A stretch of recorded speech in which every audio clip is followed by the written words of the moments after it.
Manchester United 3, Newcastle United 2. I'm joined by Ste Howson. It's been a while since we had a chat after a win. That was a bit better, wasn't it? That was a little bit better. Genuinely, yeah, yeah, it was nice. I think there's a couple of things. I just finished my own review, and there's a couple of things I said on there that I got to just sort of echo on here, man. Ahmad and Amrabat. Yeah. Why have we been keeping them all nice till the last two games of the season? I mean, Amrabat I can kind of get because he might have been hoping for last season's Casemiro to show back up at some point and giving him a couple of chances just in case. But Antony, Ahmad has been better today than, I don't want to be completely disrespectful, but Antony has had very few performances from Man United as good as Ahmad was today. And there certainly hasn't been one in a very long time. I thought Ahmad looked like sort of a good Jadon Sancho today. That short, intricate passes around the box, driving into the box, cute, close control. He's the sort of creative sort of identity on the right-hand side that United have been missing all season, isn't he? Like, why do you think he hasn't been playing? I have no idea. Like, when we've seen him, like I get sometimes like we haven't seen someone, so you can only presume. Remember that whole Danny Van de Beek thing, where you were like, I think he's probably actually really good, but we have no idea actually. Um, it took a long time for him to play him, I think, for more than 3 minutes. But when he did, I was like, he looked okay there, you know. He did. It looked like there was something going on there. And then when you see him start, you know, and even when he gets a bit of an extended appearance off the bench like he did against Liverpool, you're like, okay, so what's he got about him? Well, he's got certainly a better football brain than Antony could ever hope to have. Mm-hmm. He seems to play with his head up. There's a touch of quality about the things that he does. Like, he's just really likable in a United shirt. And then, you know, when you start seeing that, you know, I wonder what his goals and goal involvements per minute look like. I bet they look really good. Obviously, because it's limited minutes, but he's making things happen when he's on the pitch. I have no idea.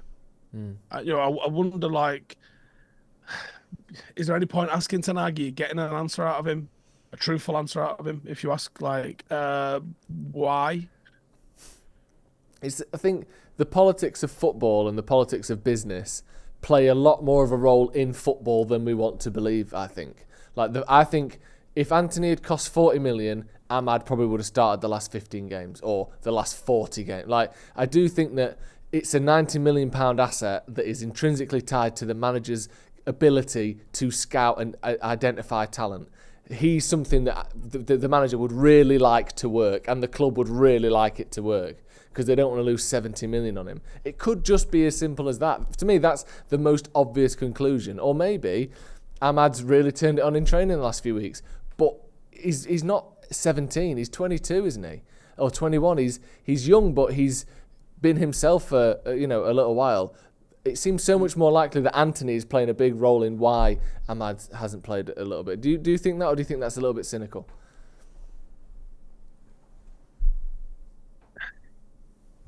It's hard to say really because you think, okay, right, okay, yeah, there's politics at play here, and everybody in the club probably wants Antony to work because of the various things involved in that.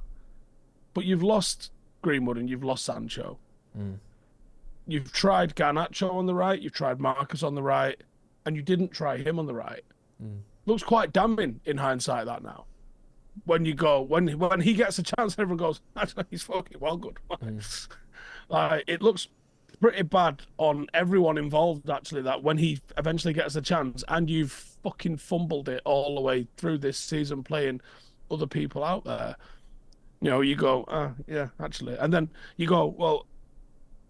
And people go, well, it's not a big deal. He's playing now, but no, it is a big deal because then you've had injuries and form issues and burnout potentially with the likes of Garnacho.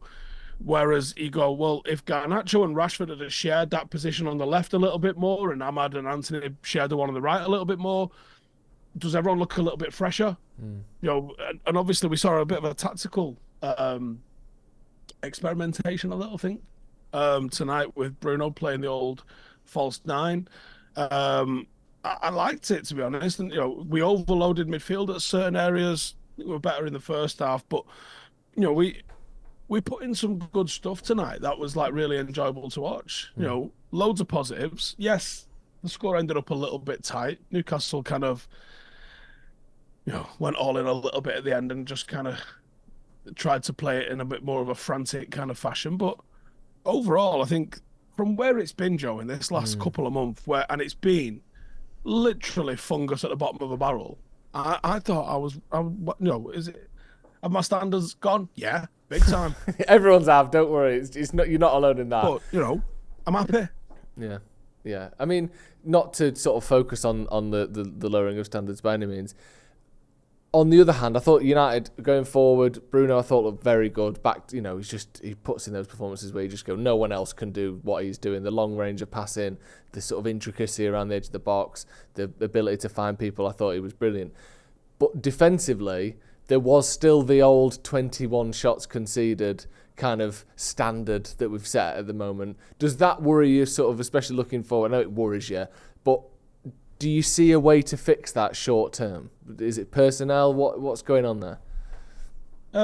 Yeah, I think it is a little bit of personnel. I thought we looked...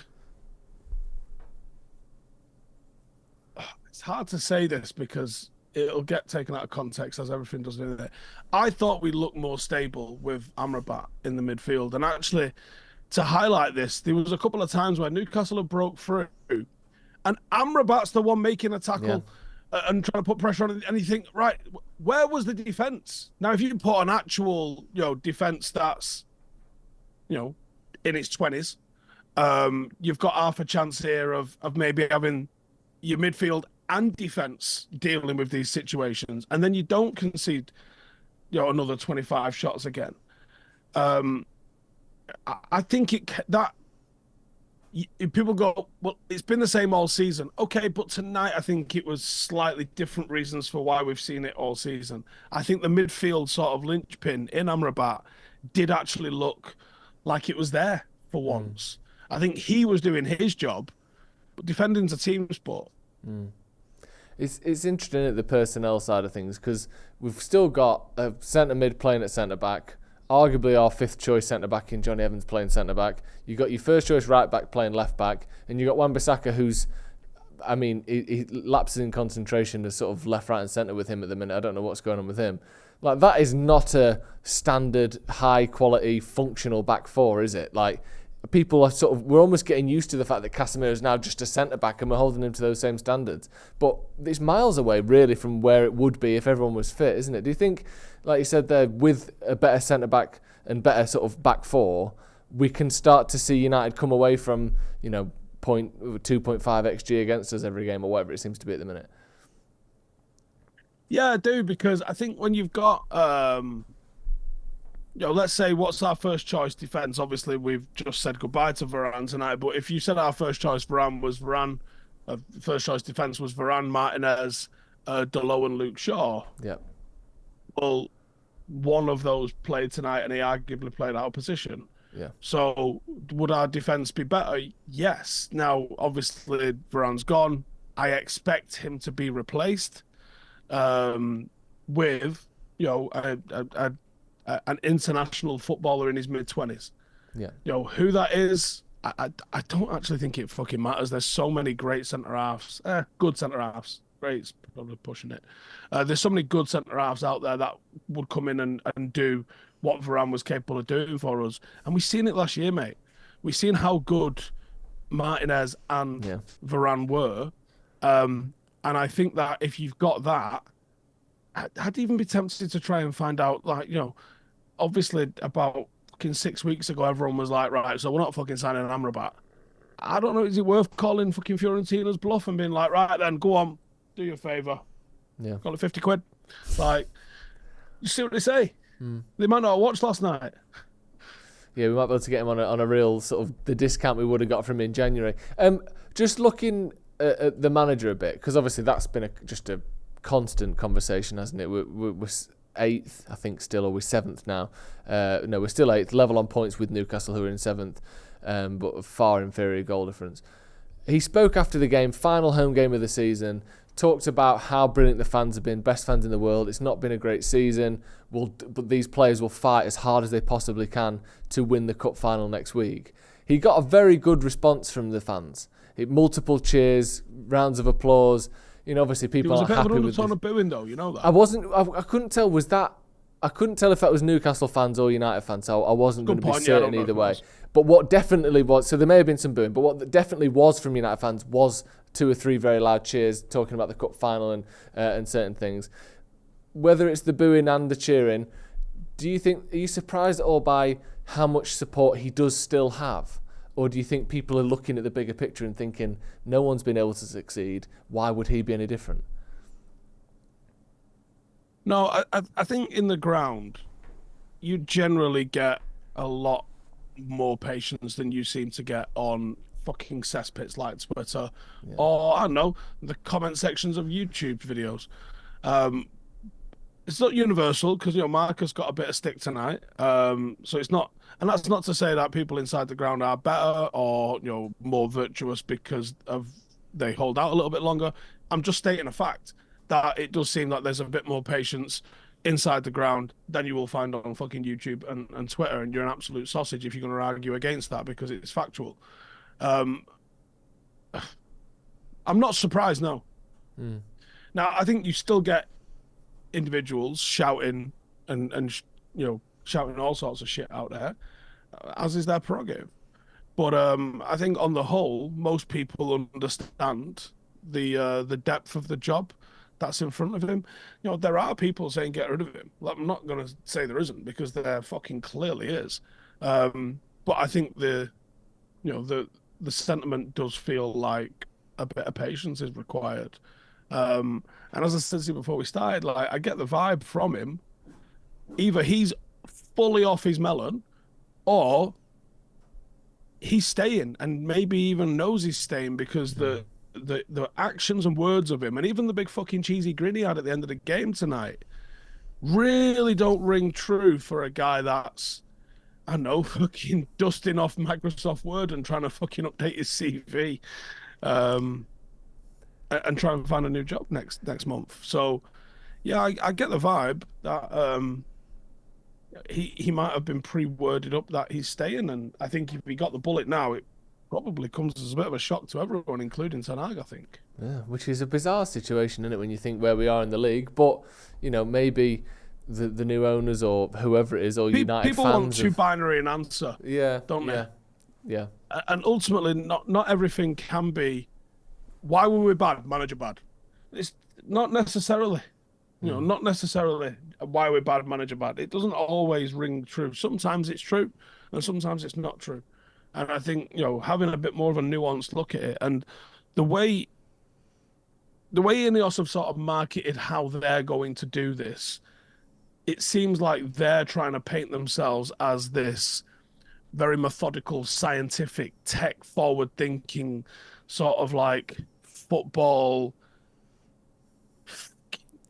directorship 2.0 or some shit. I don't know, come up with a snazzy word for it. That's what the vibe is that I get from them. And I think just fucking bulleting managers like your Roman Abramovich's fucking understudy isn't quite the way to rock and roll it. I think they've said, oh yeah, the structure's dog shit. It needs fixing. That was an exact quote. I might be paraphrasing them a little bit there, but that was what he was fucking scratching at. Yeah. So, okay, it's dog shit. Let us fix it, and then we'll see what this fella's all about. Yeah. And their words, his words, everything leads me to believe that he ain't been told he's going nowhere yet. Very interesting. Right, Steve, thank you very much for coming on. Manchester United 3. I don't know if I'd be buying long life milk if I was them, though. Yeah, I wouldn't definitely push the theory. I'd be sort of happy that so far it seems like I might be all right. That's what I'd be doing if I was. I wouldn't be booking in someone to come and redecorate my office in September. No, don't get a new drive put on the house just yet. But there's a chance. Thanks for coming on, Steve. Thank you for watching at home. Manchester United have won a game again. We've scored 3 goals in the process against a European rival. Maybe they're not quite top of the top, but a European rival. No, we're not rivals, Joe. Don't give them that fucking pleasure. That's true. See you in a bit.